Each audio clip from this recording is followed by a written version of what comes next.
Me gustaría hacer cita al coro de uno de los cantos favoritos de nuestra gente y dice así: Dios sabe lo que hay en tu alma, Dios oye tu plegaria ferviente, Dios ve tu angustia y te calma, Dios hace de ti un gigante. Sin duda alguna, cuando Dios está al pendiente de su pueblo, que es todos los días, no hay justo que se le pase fuera de su control.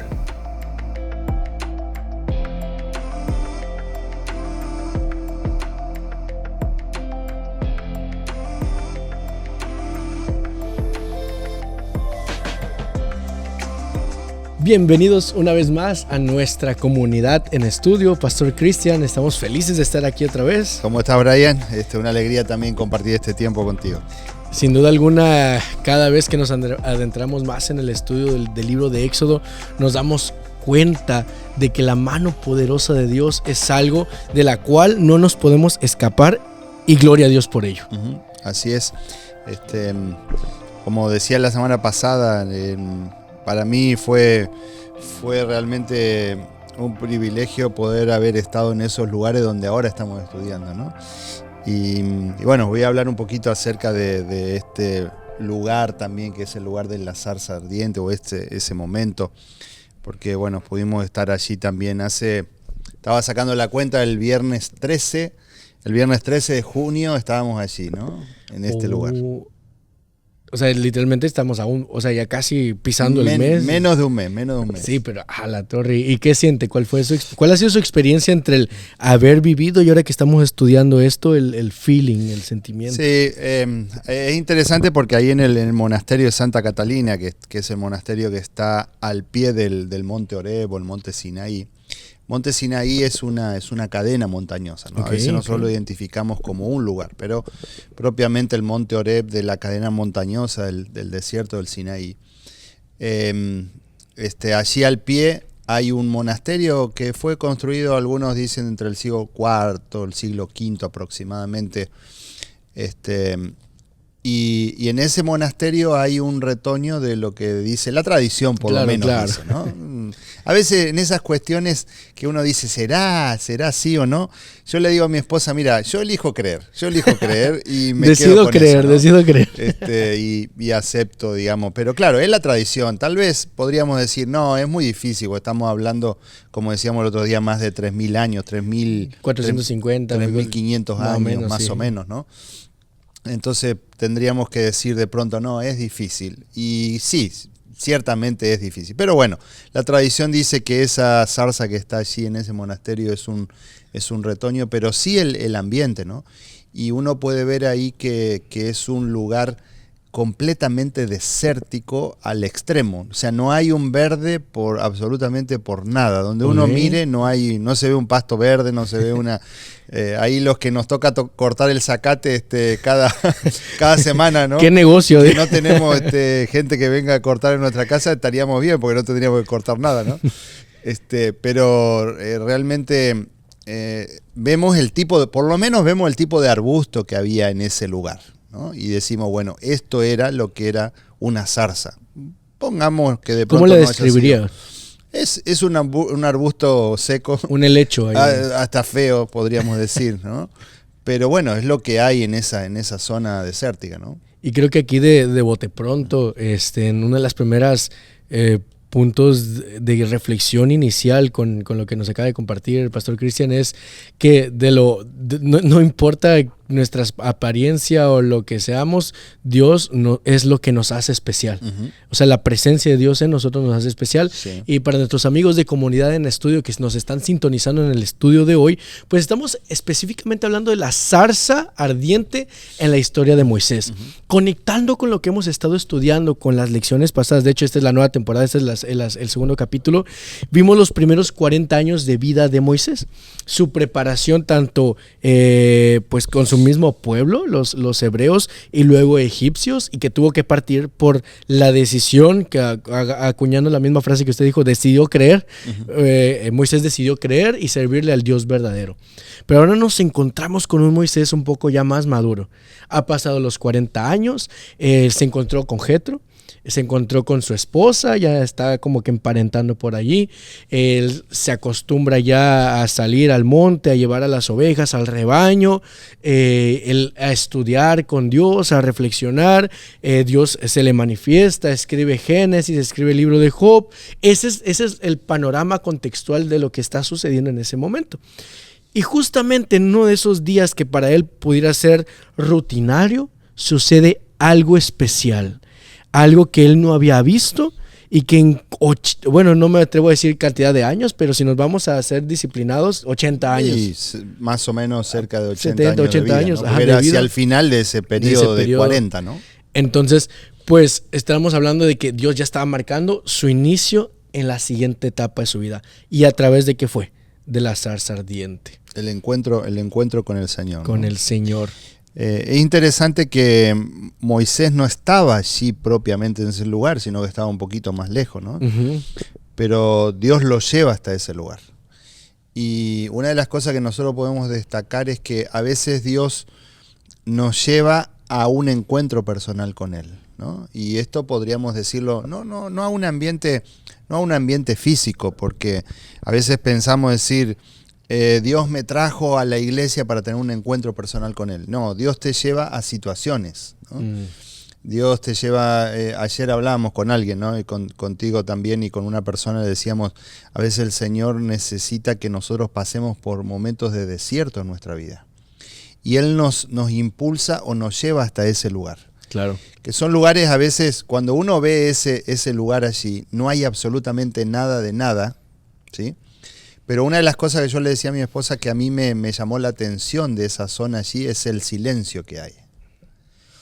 Y muchas veces Dios nos lleva a esos lugares de completo silencio donde decimos, ¿por qué estamos acá? A veces nosotros es como que buscamos el ruido de las situaciones, de donde hay mucha gente, donde hay bullicio, porque no queremos pasar tiempo de silencio, ¿no? Y a veces es malo eso, ¿no? Porque nosotros necesitamos pasar tiempo de silencio, de reflexión y de encuentro con el Señor y decir, Señor, ¿qué es lo que tú tienes para decirnos? Y eso es hacia dónde Dios lo lleva a Moisés.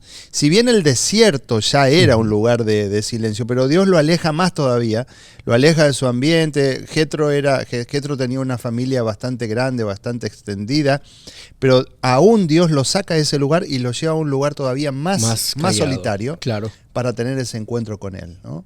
Para que nosotros podamos escuchar su voz. Y decir en qué momento de nuestra vida nosotros estamos. Estamos pasando por ese tiempo en el cual el Señor nos ha llevado para un momento de reflexión, para un momento de pensar qué es lo que Él tiene para nosotros, qué es lo que nos depara todavía en el futuro, o mirando hacia adelante, qué es lo que nos está deparando. Nosotros debemos reflexionar en eso cada día, ¿no? Y gracias por compartir esta parte, porque muchas veces nosotros estamos confiados en que lo que estamos haciendo, eso ya es el propósito de Dios para el resto de nuestras vidas, pero muchas veces no tomamos en cuenta que Dios nos pone en estas situaciones, como usted bien decía, para meter freno de mano y decirnos, espérate, que hay un desvío por acá. Cambio de dirección. Un cambio de dirección. Literalmente la primera frase del estudio de esta semana dice, o el llamado que Dios nos hace cambia el rumbo de nuestra vida y no nos obliga, sino que nos invita, nos muestra. Ahora, claro que la palabra de Dios, saliéndonos un poquito del contexto de Moisés, hay casos como el de Jonás, que literalmente lo buscó hasta el barco que iba en contra para traerlo. Me sale el cuestionamiento, ¿será que Moisés, si hubiera dicho que no, Dios hubiera hecho lo mismo con Moisés o hubiera buscado otro libertador? Que con Jonás. Ajá. Solo para discutir un poquito antes de proseguir. Bueno, acá lo vemos a Moisés tercamente, digamos, poniéndole muchos argumentos de por qué él no. Justo, ¿no? justo. Hay varios, ¿no? Y aquí hay un día en la lección que es el día miércoles, que no nos vamos a saltar hacia eso, ¿no? Pero habla de 4 excusas que Moisés le pone a Dios. Y ante cada una de esas excusas, Dios le devuelve como en un ping-pong, ¿no? Le da la devolución y le dice, mira, yo tengo esto. No, pero Señor, no, tengo esto. No, pero esta otra. No, tengo esto. Y siempre dándole respuesta, diciéndole, tú eres el que tienes que hacer. Yo creo que así como podemos ver a lo largo de la historia, aquellos que han rechazado el llamado de Dios, llega un punto donde Dios se termina retirando, ¿no? Lo podemos ver, por ejemplo, en los llamados. Saúl creo que es el... Claro. Dios en algún momento, Dios va, Dios insiste, 2, 3, 4, no sé cuántas veces, ¿no? Eso ya... depende de él, ¿no? Gracias a Dios no depende del humano. Pero hay un momento donde Dios se termina retirando. Y yo creo que sí, si él finalmente terminaba rechazando, Dios se hubiese retirado y hubiese buscado otro libertador. Pero de alguna manera es también como una forma de prueba, ¿no? Claro. Que Dios le está concediendo a Moisés diciendo, mira, todos los argumentos, 3, 4, 5 argumentos que tú me presentaste acá contrarios, yo te los puedo refutar. Los tengo cubiertos. Yo te los soluciono, o sea, tranquilo. O sea, de alguna manera Dios con esa refutación y esa respuesta a la refutación, ¿no? Dios le está diciendo, tranquilo, no vas a estar solo. Ante las cosas que te pasen, yo voy a estar allí contigo. Y justamente ahora que vamos entrando a este diálogo, ya mencionamos un poquito acerca de lo que hubiera pasado, pero vámonos a entrar al diálogo, al contexto del diálogo. Tenemos al menos 3 partes, o al menos yo identifiqué 3 partes en este diálogo. La primera es el llamamiento, ¿no? O sea, que Dios se presenta y en esa presentación le dice a Moisés, oye, yo he estado allí. De hecho, el texto central, si nos vamos a Éxodo capítulo 3, versículos 7 y 8, dice, el Señor le dijo a Moisés, he visto la aflicción de mi pueblo que está en Egipto. He oído el clamor que les arrancan sus opresores, pues conozco sus angustias y he descendido a librarlos de mano de los egipcios y a sacarlos de este país para llevarlos a una tierra buena, espaciosa, que emana leche y miel. O sea, lo primero es, Dios le demuestra a Moisés, ¿sabes qué? Estoy preocupado, ellos son míos, vengo a hacer algo y vengo a invitarte. Y te he elegido porque te he preparado desde el principio para que seas el libertador de mi pueblo. Pero déjame decirte que estoy al pendiente de ustedes. Yo estoy consciente porque no es como que lo veo como un Dios ajeno. Como el deísmo, el pananteísmo nos pintan a un Dios que creó el universo, el mundo y que se hizo ajeno y que hay que se arreglen como puedan. No, esa es una de las pruebas más claras en las Escrituras de que Dios es un Dios presente. Y es curioso, haciendo conexiones con otras historias, por ejemplo el rey Ezequías, cuando el rey Ezequías viene el ángel y le dice, ¿sabes qué? Prepara tus cosas porque morirás. Le dice, no, yo he visto su clamor, he oído lo que me dices y ahora yo le digo a Isaías que te diga que vas a vivir 15 años. Entonces, este es un patrón, lo que estamos viendo aquí es un patrón de acción de Dios hacia nosotros. Y ahora sí viene la respuesta, justamente las grandes excusas que ahora sí nos metemos de lleno. ¿Cuál fue la primera excusa? Allí tenemos en el día miércoles, ¿no?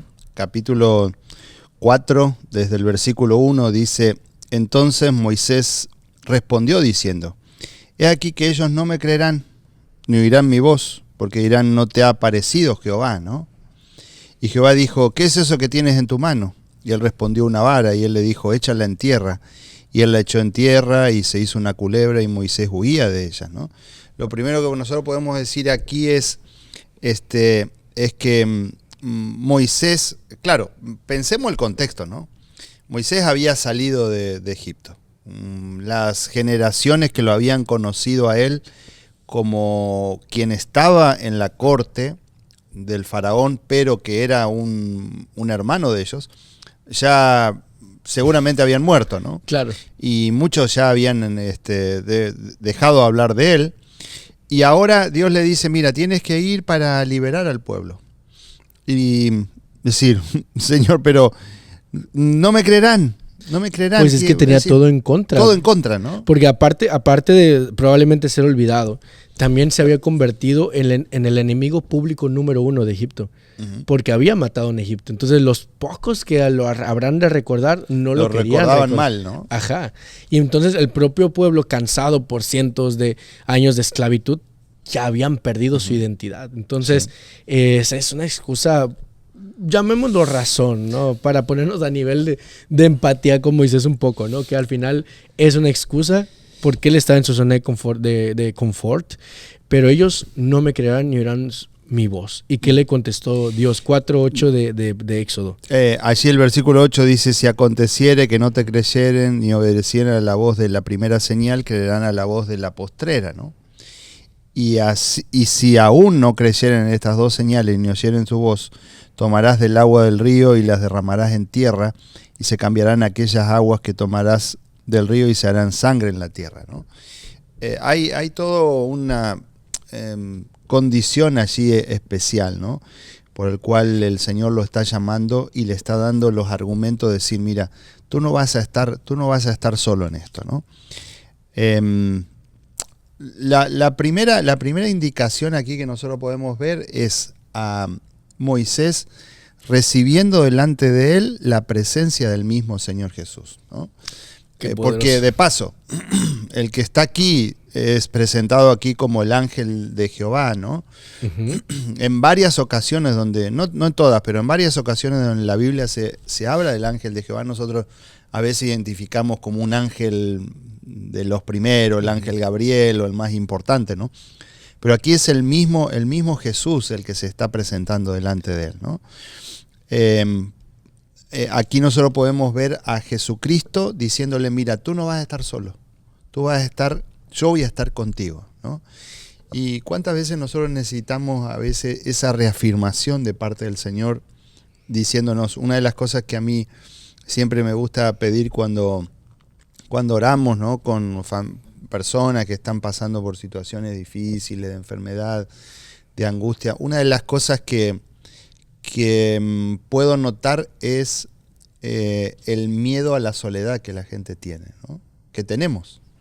El viernes recibí una llamada de una hermana de nuestra iglesia que está pasando por algunas situaciones de salud, que lloraba por teléfono, ¿no? Por el dolor que estaba teniendo. Y entonces uno de los clamores que me decía: pastor, por favor, no me dejen sola, ¿no? Y ese es el mayor miedo a veces por el cual nosotros pasamos.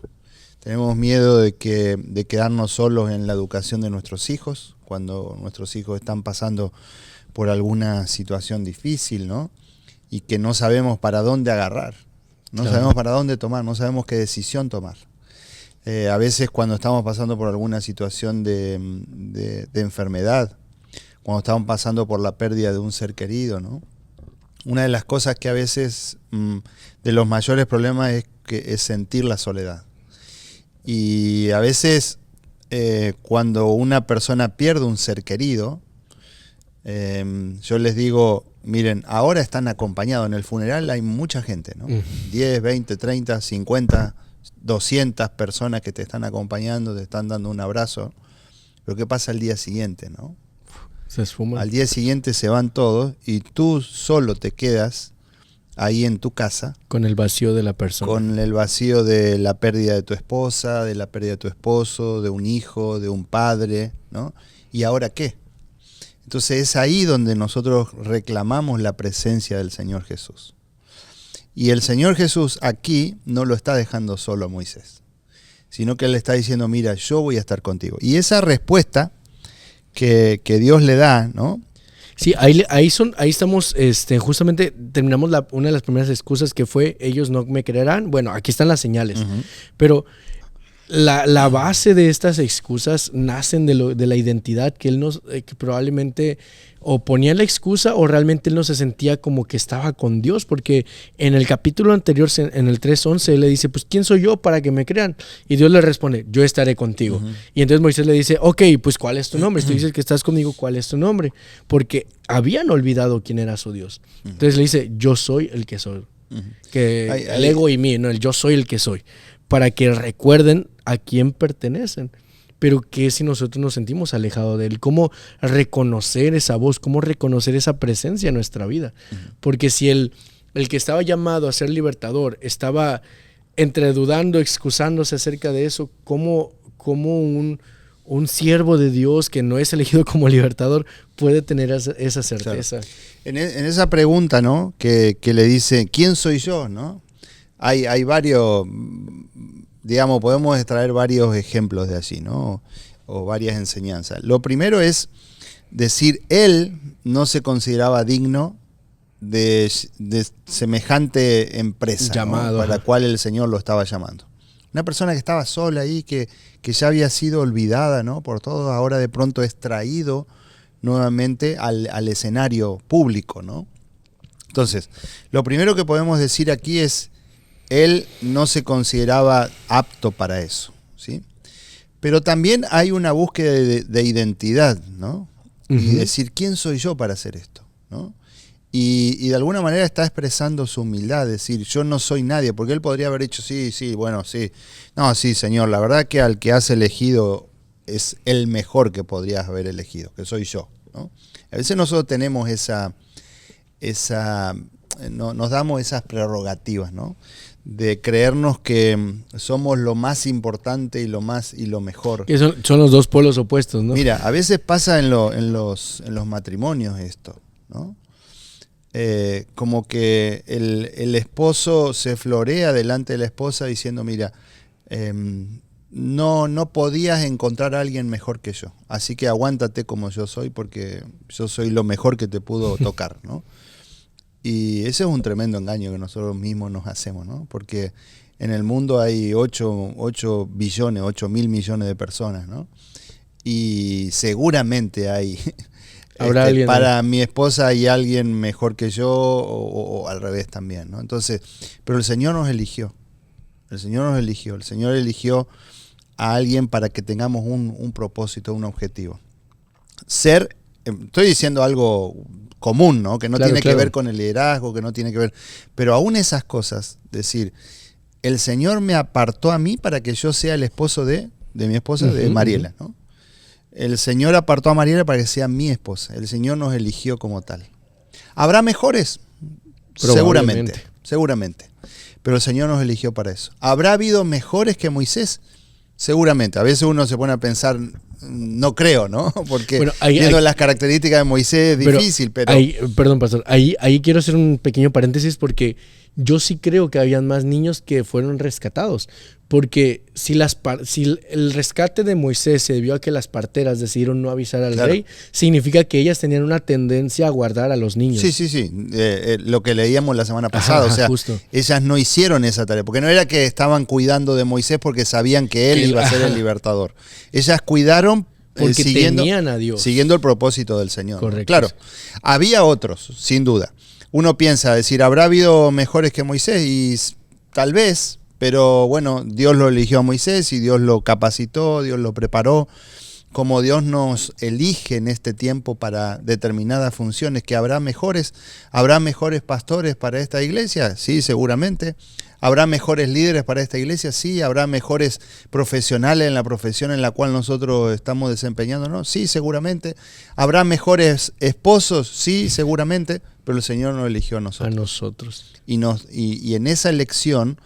Él nos instruye y nos capacita también para que podamos cumplir con esa tarea de la mejor manera, ¿no?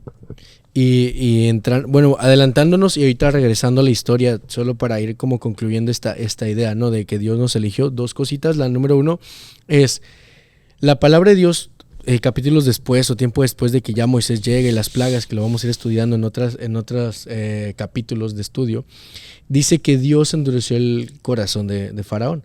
El Faraón ya no era del que Moisés huyó, era el hijo, el que había quedado sucesor. Entonces, si así como Dios endureció ese corazón, Dios lo pudo haber ablandado. Uh-huh. Y él mismo ser instrumento de liberación. Digo, hablando de esta parte del llamado, ¿no? De la elección de Moisés como libertador.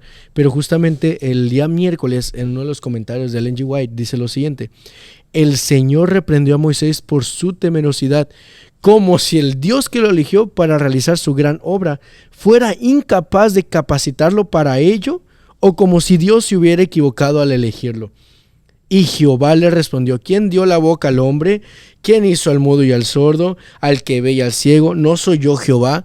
¿Qué apelación, qué reprimienda a los desconfiados? Entonces, si ya estamos en el cargo de liderazgo, si Dios ya nos llamó o no tenemos uno, no dudemos que si Dios lo permitió, es porque así en sus planes ve que es lo mejor, no solo para el propósito general de su pueblo, sino porque mientras somos un eje de transformación, nosotros somos transformados. Y en los diferentes libros de la Biblia y también en la vida de Moisés podemos ver cómo el mismo líder se va forjando. Jonás terminó siendo forjado y enseñado en su carácter hasta el final.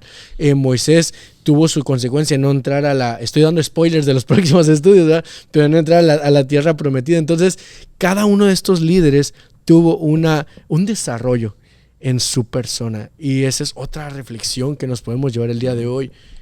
¿Qué desarrollo de nuestra persona estamos permitiendo que Dios nos moldee? ¿O nos estamos acostumbrando a vivir en el mismo ciclo en el que nos hemos acomodado hasta ahorita con un placebo espiritual y mental de que estoy haciendo las cosas de Dios solo porque ya estoy tranquilo acá? Claro. Un detalle interesante es que esta es la época de que lo mencionábamos en la lección anterior, ¿no? La semana pasada.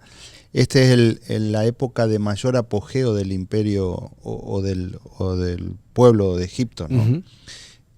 Fue la época de mayor esplendor.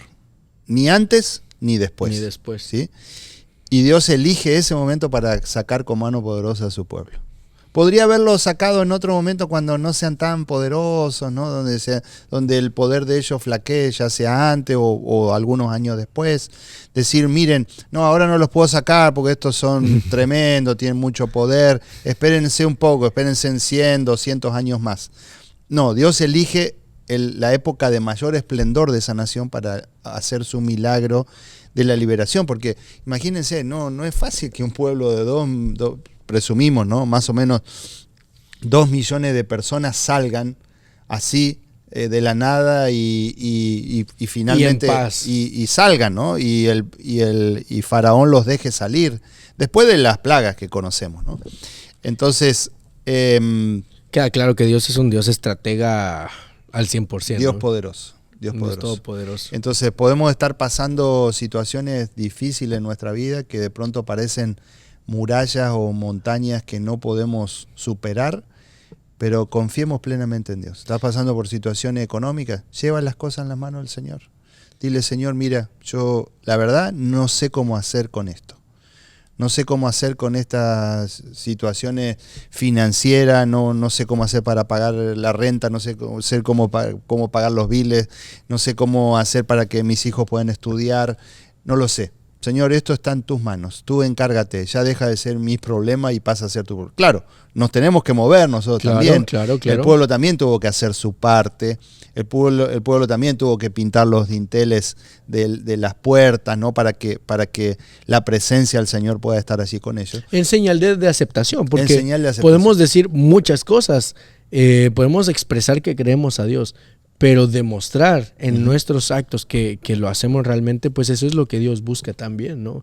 Aunque Él puede leer nuestros corazones y lo hemos visto también bíblicamente, Él quiere también que haya esta respuesta de nuestra parte, ¿no? No porque de ahí dependa nuestra salvación si lo hace, no, sino que realmente el hecho de llevarlo a la acción alimenta el compromiso que nosotros hemos tomado hacia ellos. Y para ir concluyendo con esta parte de las excusas, ya hablamos de ¿quién soy yo? Mi identidad como persona. ¿Quién eres tú? ¿Cuál es tu nombre? Atraer la identidad divina a mi vida. Y ellos no me van a creer, entonces Dios respalda. Y viene la última, dice, yo no he sido hombre fácil de palabra. Entonces le dice, ¿sabes qué? Yo te voy a enseñar lo que tienes que hacer y te doy a tu hermano. Entonces, terminando esta parte de las excusas, tengo aquí una frase que puse, dice, basta de excusas, ¿puedes hacerlo? Y yo voy contigo. O sea, ya, bájale. Una de las cosas que un poquito, tal vez volviendo atrás, pero tiene que ver con todo esto, dele, que es dele. el momento y el lugar que se transforma en un lugar santo, como es el lugar de ese ambiente de la zarza, ¿no? El lugar donde Dios está, Dios lo santifica. Cuando uno conoce ese lugar ahí, uno no le damos absolutamente ningún crédito de nada, ¿no? Porque como dije, es pura piedra y roca y piedra más chiquita, piedra más grande. Sí es un lugar, digamos, como yo decía, que me llamó la atención el silencio que hay en ese lugar, porque casi que ni siquiera hay mucho viento que uno diga, bueno, el viento, por lo menos los 2 días que estuvimos, ¿no? Tanto en la parte de arriba como en la parte de abajo, tampoco no hay mucho viento, entonces no hay mucho, siquiera ruido de viento. Y uno puede escuchar absolutamente el silencio, ¿no? Y Dios se ubica allí en ese lugar. Entonces, Dios toma posesión ahora de esa tierra y le dice a Moisés cuando está allí delante de la zarza, quítate el calzado, por el lugar donde tú estás santo es un lugar santo, ¿no? Todo lo que Dios toca se transforma en un lugar santo, ¿no? Dios quiere que nuestro ambiente, nuestra casa, nuestro corazón, nuestro carro, nuestra música, nuestro teléfono, todo lo que tiene que ver con nosotros se pueda tornar en algo santo. Algo trivial como una zarza, que era algo común ahí, que es un arbusto común de esa zona, Dios lo transforma en algo santo, ¿no? Hoy podríamos decir, todo lo que el Señor quiere hacer con nosotros, cómo el Señor quiere estar con nosotros. Como te decía, el teléfono, lo que nosotros escuchamos, lo que escuchamos en la radio, lo que escuchamos en el carro mientras vamos a nuestro trabajo, las conversaciones que tenemos, el Señor quiere hacerlo santo. Claro. Y no que nos volvamos unos santurrones, ¿no? No. Pero sí que en nuestras... ¿Cuáles son los temas de conversación nuestros, ¿no? Y no estoy diciendo que nos alejemos totalmente del mundo, es decir, si queremos conversar de soccer, de Fórmula 1, qué bueno, ¿no? Pero decir, si nuestra atención solamente está ubicada o colocada allí. Claro, claro. Hagamos de nuestros diálogos, de nuestra conversación, hagamos de lo que miramos, de lo que vemos en el teléfono, hagamos algo santo, transformémoslo en algo santo. Algo que podamos decir, Jesús es parte de nuestra charla. Así es. No, gracias por esa parte del cierre en el cual Dios reescribe nuestra identidad si se lo permitimos y nos capacita y se presenta ahí. Entonces, vamos a ir con la línea de la santidad. Vamos a ir con esta parte, ok, que es un poquito un tema grande, pero vamos a tratarlo de mantenerlo en la línea de la vida de Moisés. Entonces viene santo lugar. Moisés sale de la presencia de Dios, de esa parte, de la zarza, llega a Jetro, le dice, ¿sabe qué, Jetro? Suegro, recibí una misión, tengo que ir, tengo que ir a presentarme, voy con mi esposa, ustedes esperen acá, Dios me va a guiar, me ha dicho esta misión, ok, está bien. Y en el camino, pues va caminando Moisés rumbo a Egipto y sucede algo interesante. Moisés no era alguien, y esta es un poquito más suposición mía, por lo que ahorita voy a leer. Moisés no era alguien que ignoraba las leyes divinas o las leyes de Dios, era alguien que las conocía. No, claro, sí. Entonces, Dios lo preparó en eso. Para también, eso, ¿no? Claro. Entonces, y justamente como en esos 40 años había escrito Génesis, por eso me atrevo a decir lo que voy a decir. Moisés, pues había optado por no terminar el proceso de pacto de la circuncisión de sus hijos. Y entonces el ángel del Señor otra vez, Miguel, Jesús, se presenta frente a él y le dice, ¿sabes qué? Dice, de hecho la descripción de Ellen G. White dice, con una mirada desafiante, una postura amenazadora como si fuera a matarlo. Y entonces él y ella temieron por la vida de Moisés. Y le dijeron, es que Israel es mi primogénito. Tú también tienes que hacer simbólicamente esto porque es mi pacto. Es para declararte y ser parte santo de mis planes, ¿no? Entonces, Moisés fue hasta allí, hasta el que actuó. Entonces, una de las cosas que yo me traigo y sé que usted va a traer otras reflexiones a colación de esto es ¿por qué esperarnos a que por las malas tengamos que obedecer? Y la que actúa es Séfora. Es Séfora, por miedo. Entonces, aquí podemos extraer dos mensajes. Dele. Primero, ¿cuál es nuestra responsabilidad como líderes de iglesia? Como pastor, yo siempre decimos, ¿no? Y a veces una frase hasta trillada, ¿no? O trivial en algunos casos, ¿no? Mi primera iglesia es mi casa. Y a veces no cumplimos nosotros con esa tarea. Y principalmente los pastores. A veces siempre digo, ¿no? Que no me asuste. No, pero no, tristemente pasa, es así. Claro. Y nosotros llega un momento en el cual debiéramos darnos verdaderamente cuenta de esto, ¿no? Y este fue un error que Moisés cometió, de pensar en la misión para la cual ahora el Señor lo estaba llamando, y él, supongo que desde que viene desde Horeb hasta Madián, regresa nuevamente a Madián, habrá pensado una cantidad de cosas y se habrá envalentonado, ¿no? Mientras iba caminando, decía, el Señor me llamó, tuve este encuentro personal con Él y voy a ir a cumplir esta misión, voy a ir a sacar y voy a liberar. Claro, porque él tenía un profundo anhelo en su corazón que era ayudar a sus hermanos. Claro, él quería hacer eso. Claro. Por eso mató al egipcio cuando lo tuvo que matar. Y ahora el Señor lo estaba llamando diciéndole, mira, vas a liberar a tu pueblo, no a uno que estaba siendo atacado o golpeado, sino a todo, a los 2 millones. Uh-huh. Y él, yo supongo, ¿no? Lo supongo esto, habrá vuelto como envalentonado, decir, miren lo que tengo que hacer. Entonces se olvidó de su primera misión, que era establecer o dejar a su familia al cuidado del Señor, en el sentido de establecer ese pacto, ¿no? Claro. Porque la circuncisión tenía que ver con una figura pactual, ¿no? Y ahora él no estaba cumpliendo con esa parte del pacto, que era colocar o separar de alguna manera a su hijo como quien estaba haciendo ese pacto ahora con Dios como su padre. Que es exactamente lo que sucede en los dinteles. El que pone la pinta así, el que no se salva. Claro, entonces, él no lo cumple, pero ahí aparece la figura de la madre, ¿no? Y a veces nosotros podemos no cumplir, y no estoy quitándonos la responsabilidad a los hombres, a los padres, varones, ¿no? Podemos de pronto no cumplir con nuestra función, pero ahí está la función de la madre también. No es la que tiene la mayor responsabilidad, pero tiene una responsabilidad también. Claro. Y ahí apareció Séfora. ¿También para qué? Por 2 cosas. Una es para salvaguardar a su hijo y colocar a su hijo ahora dentro de ese pueblo que estaba estableciendo ese pacto con el Señor. Y otra para salvar a su esposo también.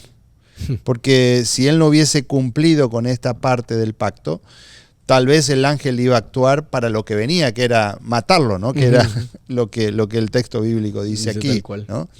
Y entonces Séfora, por su accionar así, por haberse dado cuenta, y a veces la mujer tiene esa percepción espiritual sumamente especial y diferente a la del hombre, porque el Señor hizo a la mujer con esa percepción espiritual más especial, sensible, ¿no? Sí. Sensibilidad especial. Entonces Dios establece ahora el cuidado de su hijo menor, del hijo menor de Moisés y de Séfora, y también el cuidado del mismo Moisés también a partir de lo que Séfora hace, ¿no? Y para ir aterrizando en nuestro estudio de hoy y a toda nuestra comunidad en estudio, podemos decirles que muchos de nosotros nos podemos ver reflejados con Moisés. Leo aquí un par de líneas que tengo escritas. La negación consciente en cumplir una clara orden divina descalificaba a Moisés como un líder del pueblo. Esta situación debía ser reparada antes de que él pudiese cumplir su misión. Y creo que es una de las cosas que hoy me llevo más, de sí importan mis errores, porque muchas veces decimos no importan tus errores, ven cómo estés, etc. Y eso es real en el momento de justificación, ¿no? El momento en el que te declaras a Dios como tu Salvador. El ¿no? encuentro, pero el asunto es después cómo sales de ese encuentro. ¿Cómo sales? Muchas veces creemos que ya, porque diezmo, porque hago esto, porque doy ofrendas, porque tengo un título, porque sirvo a Dios, ya estoy bien. O sea, tienes el llamado de la misión, pero estamos caminando juntos en este proceso de vida. Estamos en diferentes áreas sirviendo a Dios. Pero si hay cosas que necesito reparar en mi vida, claro, no las necesito gritar a los 4 vientos, o estoy en mal y que no sé qué. No, es algo íntimo entre el ángel del Señor, entre Dios y nosotros, que necesitan ser reparadas.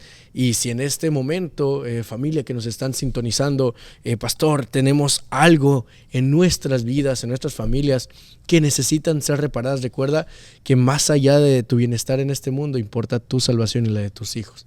Y si hay decisiones que como sacerdote de familia tienes que tomar y como madre tienes que respaldar o tomar la iniciativa, el momento es ahora.